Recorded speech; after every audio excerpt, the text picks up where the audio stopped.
안녕하십니까. 이번에는 이제 이재명의 쌍방울 대북 성공과 관련해서 제가 이제 상당히 좀 충격적인 취재를 들은 이야기가 있습니다. 누군지 이제 좀 밝히기는 어렵고요. 근데 확실하게 믿을 수 있는, 신뢰할 수 있는 기록을 이게 다 본 수사 기록을 분한데 들었는데, 제가 이게 상당히 깜짝 놀랐습니다. 핵심은 뭐냐? 핵심 뭐냐 하면 이제 이화영이는 오히려 이제 북한 방북, 이재명의 방북에 대해서 상당히 소극적이었다. 소극적이었다. 그러면서 이걸 적극적으로 이재명의 지시를 받고 밀어붙인 사람은 정진상하고 신명섭이다. 이 신명섭, 이 사람에게 상당히 키맨이다. 이런 이제 이야기를 제가 들었습니다. 그럴 수 있다 봐요. 지금 이제 이화영으로서는 상당히 좀 방북과 관련해서 억울할 수도 있겠다. 이제 자기가 이화영이가 이제 검찰에서 여러 진술을 할 거 아닙니까? 그때 자기는 이제 하노이 노딜이 있었거든요. 노딜이 있고 나서 이게 북한에 가는 게 쉽지 않다. 좀 신중하게 검토해야 된다. 올해는 쉽지 않다. 그때 북한의 공문도 보니까 올해는 좀 어렵고 이게 내년쯤 돼야지. 그 당시로 기준입니다.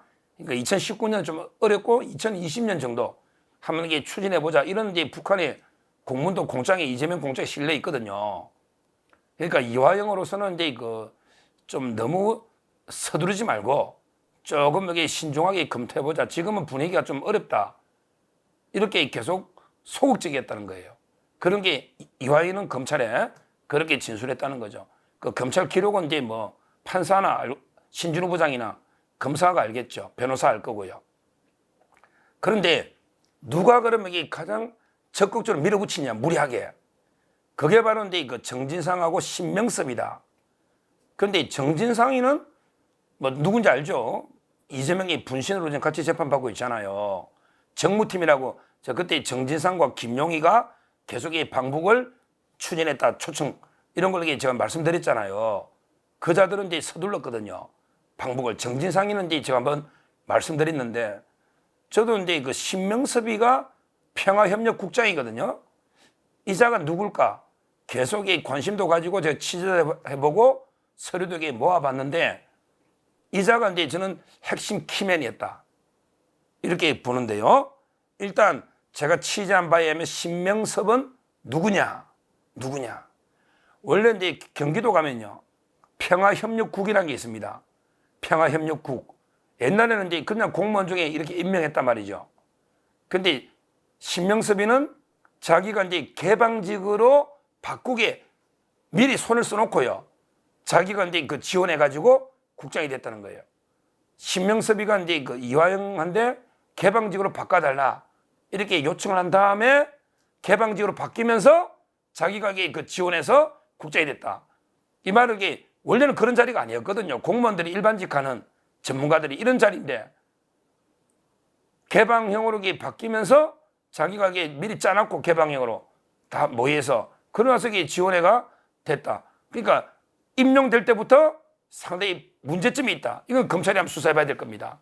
임용될 때 과연 이게 어떤 작업이 있었는지 이재명하고 그 다음에 이화영하고 이걸 조사해봐야 될 겁니다. 근데 신명섭이가 어떤 사람이냐? 1962년생이에요. 62년생이에요. 이화영하고는 62년생. 그 다음에 성균관대학교 경제학과 나왔습니다. 성균관대 경제학. 그리고 이제 중요한 게 뭐죠? 바로 동북아 평화경제협회 상임부회장. 야, 이게 냄새나죠?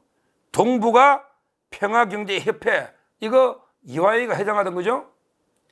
거기 상임부회장. 근데 문제는 지금 그 회장이 이해찬이다. 제가 근데 대북 송금에 가장 의심가는 게 이해찬이다. 이해찬 정도가 나서야지 북한에 가거든요. 이해찬이다. 저는 이게 이래 보기 때문에 검찰이 쌍방울이 이해찬한테 7억을 지원해 줬다니까요. 7억을. 그게 김성태 주장이잖아요. 그래서 제가 이해찬이 수사가 제일 시급하다 했는데 이해찬 맨이래 오랫동안. 이해찬 지금 동북아 평화경제협회 부회장이고 이해찬이가 회장이잖아요. 여기에 그러니까 이해찬, 그다음에 이화영, 그다음에 신명섭, 여기 한 가족이라 보면 되는 거, 한 가족. 그래서 이해찬이, 그다음에 이재명이 이렇게 되는 거죠. 근데 이자가 이제 사업하다 개방지로 바꿨다 했잖아요. 예를 들어 이제 바리의 꿈 협동조합의 이사도 하고요. 그다음에 이스트 NC 대표이사도 하고요. 이런 이제 농산물 업체를 경영을 해가지고 스마트팜 사업하려고 여기 국장 영입한 거죠. 잘할 것 같다 이런 식으로 자기들끼리 한 거예요. 근데 스마트팜 해주려 하다가 그때 경기도 의회에서 잘라버렸잖아요. 그러니까 이제 북한의 김성애 실장이 난리쳤잖아. 김정은한테까지 보고했는데 어떡하냐고. 그래서 이게 500만 불 대납, 이 과정을 주도한 게 신명섭이라는 거죠. 오히려 신명섭 평화협력국장. 이자가 이제 구속됐다가 지금은 이제 아마 풀리나 있을 거예요. 구속 기한이 있으니까 2023년 5월달에 구속영장이 청구됐는데 그것도 이게 좀 제가 좀 쭉 자료를 한번 찾아보니까요. 이분이 구속이 영장이 돼가지고 이제 구속이 됐던 이런 이제 분인데, 그러면 이제 혐의가 뭐냐? 혐의가 이제 여러 개 있는 것 같아요. 여러 개가. 첫째는 이제 북한의 직권남용 혐의인데, 북한이 금송이라고 하는데 관상용 아마 손은 금송, 이건 이제 북한의 관상용 나무겠죠. 나무 금송. 인터넷에 보면 이게 모양이 나옵니다. 금송. 이걸 이렇게 보내는데 이걸 북한이 뇌물로 보더라고요. 쌍방울이나 KG 옛날에 롤렉스 시계 주고 막 금 한 장 주고 이랬잖아요. 이것처럼 이게 관상용으로, 왜 이거는 뇌물 아니고 이거는 이제 산림 녹화로 쓸 수가 없대요. 관상용이니까. 원래 경기도가 산림 녹화 사업을 한다고 그 산림 녹화 묘목을 보내자고 공무원이 했는데, 이 신명섭이가 야 공무원 보고 막 그거 보내지 마, 그냥 관상용 뇌물처럼 김정은이가 좋아하는 이렇게 금송을 보내, 이렇게 공무원한테 압력을 줬다는 거죠. 원래는 이게 우리 산에 있는 나무들 이렇게 산림 녹화 사업 하려면 잘 자라는 이런 나무를 지원해 줘야 되잖아요. 근데 그게 아니고 북한 김정은이나 고위층이 좋아하는 관상용, 이걸 이렇게 지원해 주도록 공무원한테 압력을 줬다 이거죠. 북한이 뇌물로 봅니다. 롤렉스 시계나 이런 것처럼, 말 안장처럼. 이게 직권남용 혐의가 있고요. 그 다음에 이제 국장 끝났는데 이번에 재판되고 막 문제되니까 옛날에 자기가 국장할 때 자료 좀 꺼내봐, 자료를 이렇게 무단 반출한 거, 이거야말로 이게 우리 개인정보보호법이라든지 법에 걸리잖아요. 공무원 때 그 자료를 몰래 빼냈다니까. 자, 국장 끝났는데 그 혐의로 이게 영장이 청구됐던 이런 자가 신명섭입니다. 근데 제가 이제 취재하고 들어본 바로는 신명섭 이자가 그때 우리 중국에 심양 가서 사진 놓은 거 있잖아요. 술자리 통화한 거, 김성태하고. 그때 이재명이가 통화한 거 있잖아요. 그 옆에 북한에 송명철이 있고 안부수가 있었잖아요. 그 옆에 신명섭도 있었다는 거예요. 그 외에도 신명섭이가 운동권 출신인데 상당히 북한하고 실무적인 접촉, 진짜 의심스러울 정도로, 야, 이게 간첩인지 의심스러울 정도로 실무적인 접촉을 거의 다 했다. 민간인이 국장 하면서 북한하고 소통하다 보니까 이런 사람들이 안부수처럼 막 무분별하거든. 안부수도 국정원의 요원이면서 북한에 자기 드나들듯이 했잖아요. 신명섭도 그런 거라는 거죠. 이화영이는 그래도 국회의원도 하고 부의사는 그게 조심스럽잖아요. 그래서 결과적으로 보면 이해찬의 가장 최측근 신명섭이가 거의 실무를 주도하면서 북한이 적극적으로 방북을 해야 된다. 그 다음에 정진상이나 김용, 특히 정진상이도 밀어붙여, 이화영이한테 계속 밀어붙여 이랬다는 거예요. 이것만 봐도 이재명의 최측근들이 밀어붙이는데 이재명이 몰랐다? 이거는 말도 안 되는 이야기죠. 오히려 저는 그분의 이야기는 오히려 이화영이가 억울할 수가 있겠다. 왜? 이화영이는 그렇게 처음에 적극적으로 안 했다는 거죠. 지금 타이밍이 안 좋다. 내년이나 좀 더 미뤄서, 북한의 공문 다 나오거든요. 오늘 다 나오잖아요. 저는 이걸 제가 쭉 들으면서 뭐라고 두 가지를 저는 생각합니다. 이거야말로 이재명이가 직접 정진상에는 이재명이라 봐야 되거든요. 이재명이가 직접 이렇게 그 방북을 계속 정진상을 통해서 또 신명섭 독려를 했다. 독려를 했다. 왜? 실제 그 공상 50페이지에 보면 이재명이가 이제 그 북한의 리종익하고 통화를 하자. 이제 마닐라에서 대나박으로 3명을 됐으니까 북한하고 이제 곧 만날 거 아니라고 생각했겠죠, 이재명이는. 그러니까 리종익하고 통화를 한번 하게 준비해라. 물론 못했지만 이런 게 쭉 나오고요. 그 다음에 평화협력국의 수많은 문건 보고가 이재명이가 사인하고 서명하고 이게 클릭한 게 다 나오거든요. 따라서 이제 저는 정진상과 이런 신명섭이가 다 했다는 거는 이재명이가 주도적으로 방북 추진한 걸 밀어붙였다. 이런 첫째 증거가 되고요. 그 다음에 두 번째 의미가 바로 이해찬이를 조사해야 된다는 거죠. 이해찬이가 북한에 그 정도는 이게 북한도 최고 거물급이 노잖아요. 그 이재명이로도 안 됩니다. 이해찬이 정도 돼야 뭐 북한에 김영철이나 최룡해까지 논다 했잖아요. 최용해. 그 다음에 그 김영철 아태위 위원장. 그 이해찬이는 거의 뭐 상황급 아닙니까? 상황급.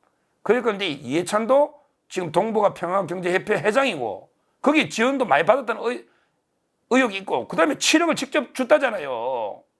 그 다음에 자기 최측근을 가지고 했잖아요. 이해찬도 조사해야 된다. 이게 두 번째 의미고요. 하나만 더 세 번째 의미는 상당히 지금 이화영이가 억울해한다. 야, 지금 이게 꼬리 자르기로 내한테 다 뒤집어 씌우려고 하는데 마치 자기가 부패가 뭐 쌍방울에 뇌물도 받고 또 이게 자기가 북한에 알아서 이재명한테 일체 보고도 안 하고 야, 네가 다 여기 북한에 돈 준다고 네가 약속하면서 왔다 갔다 돈 전달하고 이런 식으로 이화영한테 꼬리 자르기에 대해서 상당히 이화영이가 붕괴하고 있다.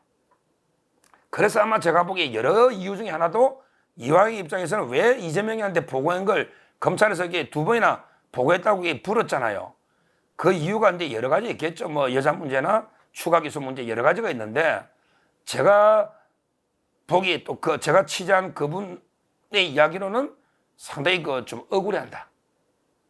왜? 이재명 정진상 저거가 이게 다 해놨고 이제 책임은 내 혼자만 꼬리자르 내 혼자만 다 뒤집쓴다. 이런 게 상당한 섭섭함이 있다. 그럼 어떻게 될까요? 우리 어제 이정건이가 송영길한테 편지 쓴 것도 제가 이야기했잖아요. 이렇게 하다 보면 이화영이로서도 이제 막다른 골목까지 왔거든요. 지금 또 이게 5억이 넘게 추가 기소가 됐다. 어제 제가 말씀드렸잖아요. 안 그래도 이게 지금 심리 상태가 상당히 심각할 겁니다. 이화영으로서는 이게 지금은 눈앞에 캄캄한 아무 생각이 없을 거예요. 그 심리 상태가. 근데 이제 조금 정찰하면서 판단해 보겠죠. 과연 이게 내가 다 떠안고 가는가? 아니면 이게 자백하느냐? 근데 저 어제 분석해 드렸잖아요. 당분간은 이게 이재명이가 대통령 가능성이 있는지 당분간은 이제 그 길이 제일 빠르거든요. 왜? 자기는 이재명이 엄청난 비밀을 알고 있으니까 3일 안 시켜줄 수가 없잖아요. 그러니까 이제 일단 이재명이가 대선이 어떻게 될지를 좀 이게 지켜볼 거예요. 근데 대선에 가망이 전혀 없다. 이재명이 자체가 어제 본 것처럼 위정교사나 선거법이나 또 이게 다른 사법 리스크로 날아가면요. 저는 분다 봅니다. 왜 그러냐면 이게 북한 문제도 줄지만 이게 불문으로서 여러 가지 이게 자기는 형량 감형이 됩니다. 다 잡아가면 판사도 좀 이게 선처를 해줄 수 있는 거고 검찰도 구형이라든지 약간 이게 선처가 되고 특히 뭐 정권 차원에서도 이화영에게 이재명의 모든 범죄를 불어서게 어떻게 보면 이재명을 처단하면 그 우리 나라의 큰일한 겁니다. 뭐 정권 차원에서도 이게 좀 감형해 줄 수 있는 거죠. 과석방이든 뭐든. 따라서 본인에게 여러모로 고민해 볼 겁니다. 상당히 억울해하고 있다. 제가 보기에 상당히 북한 문제만은 이화영이 좀 억울한 면이 있다 저는 봐요. 왜 그러냐면 이게 뒤에 이해찬이가 있고 뒤에 이재명이가 자꾸 밀어붙이라는데 북한에 벌써 초청해라 했잖아요 몇 번. 근데 자기는 전문가니까 특사도 가고 야 지금 타이밍이 아니라고 오히려 소극적으로 했다는 거예요. 근데 위에서 이재명이가 다 밀어붙였다는 거 아닙니까? 정지상이하고 신명섭이가. 근데 책임은 지금 지 혼자 지고 있거든요. 혼자 다 떠안았잖아요. 제라도 그 부분은 상당히 억울할 수도 있겠다. 이 말은 이화영이도 입을 불 수가 있겠다. 이재명에 대해서 이런 이제 그 생각이 들고 앞으로 이 부분은 아마 검찰에서 상당히 좀 덜 다 봐야 됩니다. 특히 저는 이해찬 부분은 좀 이게 진짜 이게 조사를 좀 해봐야 됩니다. 왜? 그때 이화영의 변호사가 그때 그랬잖아요. 이화영이가 뭐 거짓으로 자백한 이유 중에 하나가 이해찬을 협박한다라 김성태가 이랬거든요. 근데 조폭이 이화영 국회의원 부지사를 협박할 정도면 근거 없이 협박할 수 있습니까? 이해찬한테 관계자는 분명하다 보거든요. 그 조폭은 거짓말 안 해요. 조폭은 잔머리는 안 굴리거든요. 따라서 이제 이거는 미완이기 때문에 이재명까지 기소한 건 좋은데 이해찬까지도 여기에 수사를 저는 해봐야 된다. 이 말씀 드리면서 앞으로 이제 신명섭 재판이나 수사도 지금은 이제 구속됐다가 나왔다는 것만 들은데 아마 이게 단독 판사 다른데 배당이 돼 있기 때문에 왜 직권남용이나 개인정보 서류 빼낸 거거든요. 따라서 이게 좀 더 정확하게 제가 한번 수시로 계속 체크하고 모니터를 해보고요. 제가 법조 출입하는 이게 여러 신문의 기자 후배들 보고도 너 이게 취재 좀 똑바로 해봐라. 신명섭이가 키메이다. 이렇게 후배들한테 많이 했기 때문에 앞으로 이제 이재명 관련해서 재판 상황은 철저하게 모니터해서 적시 방송해드리도록 하겠습니다. 감사합니다.